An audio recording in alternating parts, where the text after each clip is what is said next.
नमस्कार विद्यार्थी मित्रांनो, मी प्राध्यापक आर.जे. निकम, KTHM महाविद्यालय नाशिक. मित्रांनो, मी राज्यशास्त्र विषयाची ही ऑनलाईन वेब सिरीज सुरू केलेली आहे.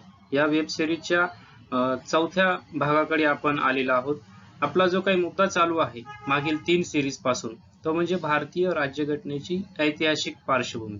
या मुद्द्यामध्ये आपण बघितलं की राज्यघटना निर्मितीसाठी कोणकोणत्या कायद्यांचा आणि घटनांचा प्रभाव पडलेला आहे. तर या घडामोडींचा आपण अभ्यास घेतलेला होता. तर यामध्ये इसवी सन 1600 साली स्थापन झालेली ईस्ट इंडिया कंपनीच्या स्थापनेपासून तर 1935 चा भारत प्रशासन सुधारणा कायदा इथपर्यंत आपण मागील 3 सिरीज मध्ये अभ्यास केलेला होता. मित्रांनो, आज आपण असेच महत्त्वाची जी काही योजना आहे ती म्हणजे क्रिप्स योजना. या क्रिप्स योजनेचा भारतीय राज्यघटनेच्या जडणघडणीमध्ये निर्मितीमध्ये काय भूमिका राहिलेली आहे या संदर्भात आपण आज अभ्यास करणार आहोत. 1 सप्टेंबर 1939 रोजी दुसरे जागतिक महायुद्ध सुरू झाले. त्याचे पडसाद भारतीय राजकारणातही उमटले. 1935 च्या कायद्यातील प्रांतिक स्वायत्ततेची योजना अंमलात आणण्यासाठी 1937 मध्ये प्रांतिक कायदे मंडळाच्या निवडणुका झालेल्या होत्या आणि ह्या निवडणुकीमध्ये काँग्रेस पक्षाचे एकूण 11 घटक राज्यांपैकी 8 घटक राज्यांमध्ये काँग्रेस पक्षाने सत्ता मिळवलेली होती. सत्ता स्थानी हा काँग्रेस पक्ष विराजमान झालेला होता.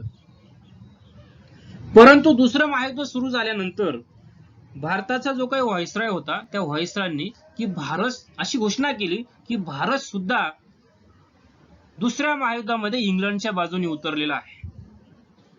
या व्हाईसरॉयच्या आणि या ब्रिटिश शासनाच्या या घोषणेने राष्ट्रीय सभेच्या नेतृत्वाला एक प्रकारचा धक्का बसला व त्यांनी या सरकारच्या या वरील निर्णयाच्या निषेधार्थ जे 1937 मध्ये स्थापन झालेले जे शासन होतं, सरकार होतं, प्रांतिक सरकार, त्या सरकारमधून त्या मंत्रिमंडळाने राजीनामा दिला आणि ते बाहेर पडलं. त्यांनी सत्तात्याग केला आणि काँग्रेसच्या नेत्यांनी असं सुचवलं, महात्मा गांधीजींनी आणि त्यांनी सर्वांनी एकत्र येऊन असा निर्णय घेतला की आता आपण सरकारच्या बाहेर पडलेलो आहोत, आपण आता ब्रिटिश शासनाच्या विरोधात पुन्हा जोरदार नव्याने चळवळ सुरू केली पाहिजे. अशा पद्धतीचा एक ठराव या राष्ट्रीय सभेमध्ये सुद्धा चर्चेला आलेला होता. त्यामुळे इंग्लंडचे सरकार मोठ्या अडचणीत आले. अशा अडचणीच्या परिस्थितीमध्ये भारतात काँग्रेसच्या नेत्यांशी तडजोड घडवून आणण्याची इंग्रजांना आवश्यकता वाटू लागली. इंग्लंडच्या मित्र राष्ट्रांनी भारतीय नेत्यांचे सहकार्य मिळवण्यासाठी प्रयत्न केला पाहिजे अशी सूचना इंग्लंडला केलेली होती. म्हणजे आपण आता युद्धामध्ये गुंतलेलो आहोत. जर्मनी हे जे काही इंग्लंडमध्ये शत्रू राष्ट्र होतं इंग्लंडचं, हे या काळामध्ये विजयाकडे आगेकूच करत होतं. म्हणजे जवळजवळ इंग्लंड जी माघार झालेली होती, म्हणजे इंग्लंड संकटात सापडलेला होता. अशा परिस्थितीमध्ये इंग्लंडचं जे काही वर्चस्व खाली असलेला भारत, त्या भारताने दुसऱ्या महायुद्धामध्ये इंग्रजांच्या बाजूने राहिलं पाहिजे, त्यांचा एक पाठिंबा असला पाहिजे. यासाठी कुठल्याही मार्गाने शांततेच्या माध्यमातून कुठल्या योजना आणून भारतीय जनतेचा आणि भारतीय जनतेच्या राष्ट्रीय नेत्यांचा, राष्ट्रीय चळवळीमध्ये सहभागी होणाऱ्या नेतृत्वाचा एक विश्वास संपादन केला पाहिजे असं इंग्लंडच्या मित्रांनी, म्हणजे त्यामध्ये फ्रान्स होते, अमेरिका होते, रशिया होतं, या मित्र राष्ट्रांनी इंग्लंडच्या नेतृत्वाला याची गळ घातली. त्यामुळे मग तेव्हा भारताच्या या प्रश्नाबाबत काहीतरी मार्ग काढण्यासाठी ब्रिटिश सरकारने आपले एक मंत्री स्टॅफर्ड क्रिप्स, हे त्यावेळेस व्यापारी खातं त्यांच्याकडे होतं, या स्टॅफर्ड क्रिप्स यांना भारतामध्ये चर्चेसाठी पाठवले. तर या स्टॅफर्ड क्रिप्सचं इसवी सन 1942 च्या मार्च महिन्यामध्ये भारतामध्ये आगमन झालं. म्हणजे क्रिप्स जे आहे हे क्रिप्स भारतामध्ये मार्च मध्ये आले. त्यांनी भारतातील राष्ट्रीय काँग्रेसमधील महात्मा गांधी, मौलाना आझाद असतील, पंडित नेहरू यांच्याशी चर्चा केली. याबरोबरच हिंदू महासभेचे सावरकर, बॅरिस्टर विनायक दामोदर सावरकर यांच्यासोबतही त्यांनी चर्चा केली. त्याचबरोबर मुस्लिम लीगचे बॅरिस्टर जिना यांच्यासोबतही त्यांनी चर्चा केली. पण ते चर्चा करून त्यांनी एक योजना सादर केली. या योजनेलाच क्रिप्स योजना असं म्हटलं जातं. या क्रिप्स योजनेमध्ये कोणकोणते महत्वाचे मुद्दे होते, कोणकोणत्या शिफारशी होत्या, याचाही आपण सविस्तर आढावा घेणार आहोत.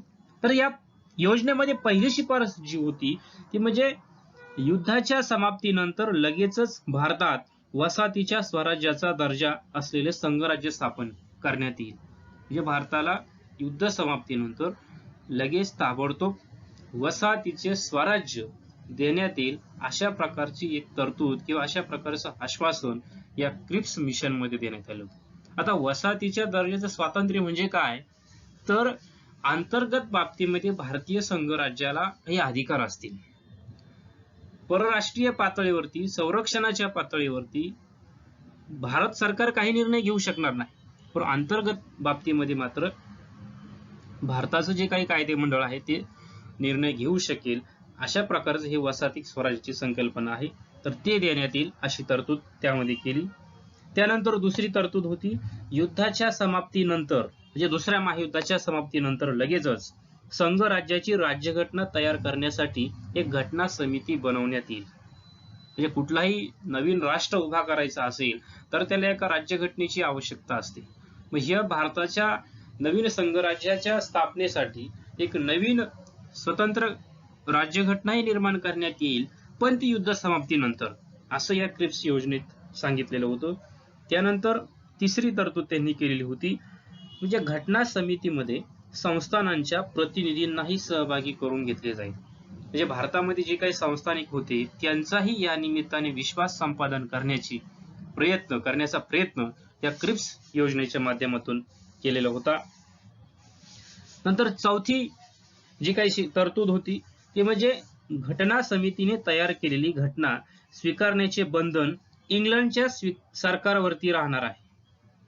तथापि भारतातील काही प्रांतांना किंवा संस्थानांना ती घटना अमान्य असल्यास त्यांचा विद्यमान दर्जा कायम ठेवला जाईल. म्हणजे त्यांना संघराज्याच्या बाहेर राहण्याचे स्वातंत्र्य दिले जाईल. हा जो काही मुद्दा आहे हा भारताच्या एक विषमतेची बीजे रोवणारा हा मुद्दा होता. म्हणजे भारतातील जनतेला स्वतःची राज्यघटना तयार करण्याचा पूर्णपणे अधिकार असेल आणि ती जी काही घटना समिती भारतीय जनता तयार करेल, निर्माण करेल, त्या घटना समितीने जी काही राज्यघटना तयार केलेली असेल ती राज्यघटना भारतीय जनतेप्रमाणेच इंग्लंडच्या सरकारवरती बंधनकारक असेल. म्हणजे इंग्लंड यामध्ये कुठल्याही प्रकारचा हस्तक्षेप करणार नाही. परंतु जर समजा ही घटना भारतातील काही प्रांतांना किंवा काही जे काही संस्थानिक होते त्यांना जर मान्य झाली नाही तर ती अमान्य त्यांना करण्याचा अधिकार असणार आहे. म्हणजे एखाद्या राजाला वाटलं की मला संघराज्यात राहायचं नाहीये, संघराज्य व्यवस्थेसाठी जी काही राज्यघटना तयार झाली ती काही मला मान्य नाही, मी फुटून बाजूला राहणार, तर तशा प्रकारचं त्याला ते बाजूला वेगळं राहता येणार होतं. म्हणजे असे भारतामध्ये शेकडो संस्थानिक होती, असे शेकडो संस्थान भारतामध्ये राहिले असते जर तसं त्यांना अधिकार दिला असता तर ही एक शिफारस यामध्ये केली होती.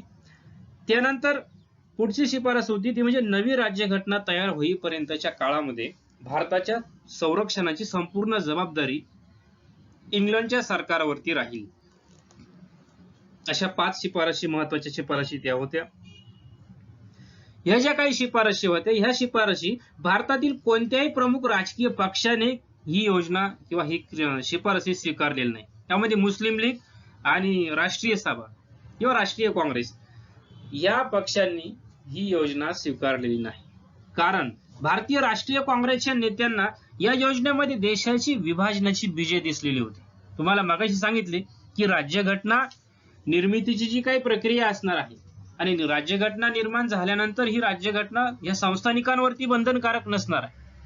राष्ट्रीय सभेचं मत होतं की संपूर्ण स्वातंत्र्य पाहिजे आणि संघराज्य व्यवस्थेमध्ये संपूर्ण जनतेला ती राज्यघटना बंधनकारक असली पाहिजे. म्हणजे संस्थानिकांना फुटून निघण्याचा अधिकार हा राष्ट्रीय काँग्रेसला नको होता, तो ह्या क्रिप्स मिशनने दिलेला होता. त्यामुळे राष्ट्रीय काँग्रेसने ही योजना मान्य केली नाही. तर या योजनेमध्ये पाकिस्तानच्या निर्मिती संदर्भात स्पष्ट उल्लेख नसल्यामुळे मुस्लिम लीगला ही योजना मान्य झाली नाही. कारण मुस्लिम लीग हा जो काही पक्ष आहे याला भारतामध्ये राहायचं नव्हतं. जोपर्यंत स्वातंत्र्याची चळवळ ही व्यापक प्रमाणात सुरू झाली तेव्हापासून मुस्लिम लीग 1909 ला या मुस्लिम लीगचं जी काही स्थापनेची वाटचाल सुरू झालेली होती तेव्हापासूनच त्यांना भारतीय संघराज्यामध्ये आपल्याला राहायचं नाही, आपल्याला स्वतंत्र राष्ट्राचा दर्जा हवा आहे, यासाठी त्यांची मागणी होती. बॅरिस्टर जिनांशी ह्या स्टॅफर्ड क्रिप्स यांनी चर्चा करूनही या क्रिप्स मिशन मध्ये स्वतंत्र पाकिस्तानच्या निर्मितीची कुठल्याही प्रकारची तरतूद नसल्यामुळे त्या मुस्लिम लीगने ही योजना मान्य केली नाही. अशा प्रकारे स्टॅफर्ड क्रिप्स यांनी ही जी काही योजना आणली ती योजना भारतातील नेतृत्वाने स्वीकारलेली नाही.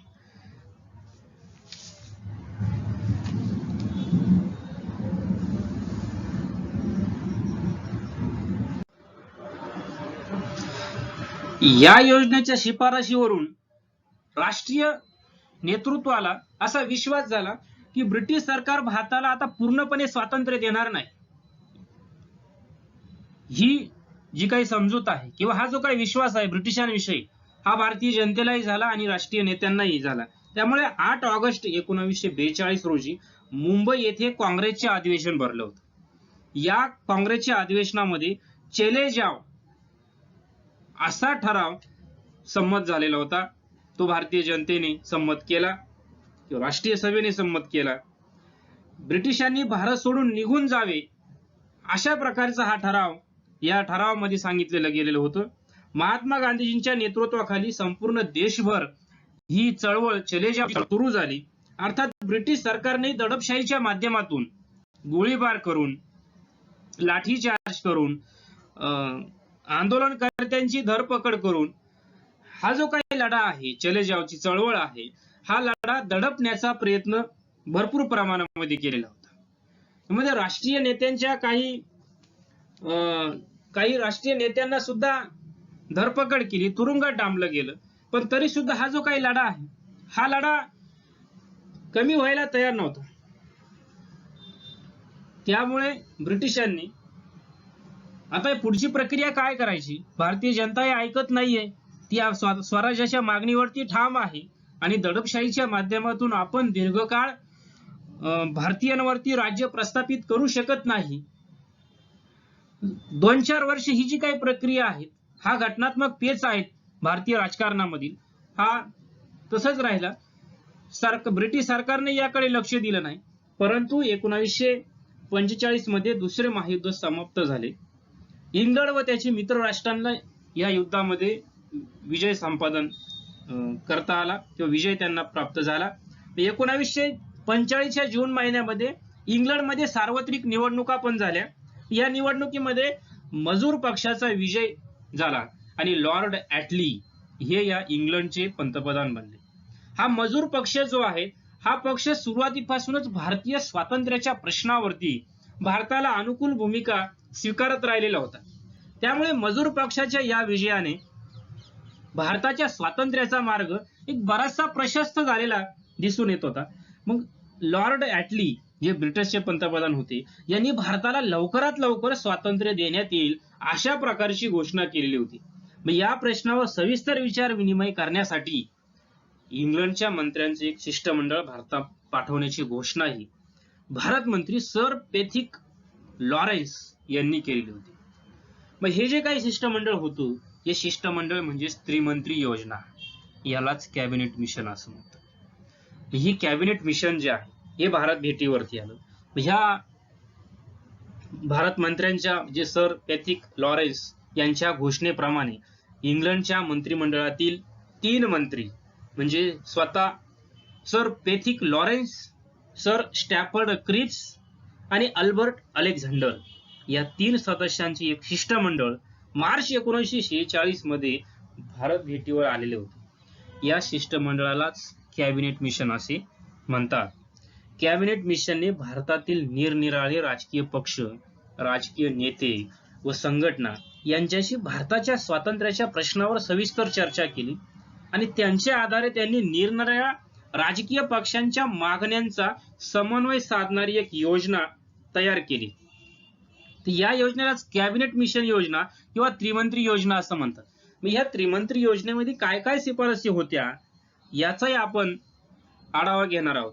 तर त्यातील पहिली शिफारस जी होती ती म्हणजे ब्रिटिश भारत व संस्थाने यांचे मिळून संघराज्य निर्माण करण्यात येईल, ही पहिली शिफारस. दुसरी शिफारस होती संघराज्यासाठी स्वतंत्र कायदेमंडळ व कार्यकारी मंडळ निर्माण केले जाऊन त्यामध्ये प्रांत व संस्थाने यांचे प्रतिनिधी असतील. तिसरी तरतूद होती प्रांतिक कायदेमंडळांनी एक समिती तयार करावी. घटना समितीत 389 सदस्य असतील. आणि चौथी शिफारस होती भारतातील प्रांतांचे अ, ब आणि क असे 3 गट पाडून प्रत्येक गटाने आपापल्या प्रांतासाठी घटना तयार करायची. म्हणजे किती घटना होतील भारतामध्ये? असे असंख्य होतील. 11 प्रांत होते, त्यानंतर ते वाढलेलेही होते.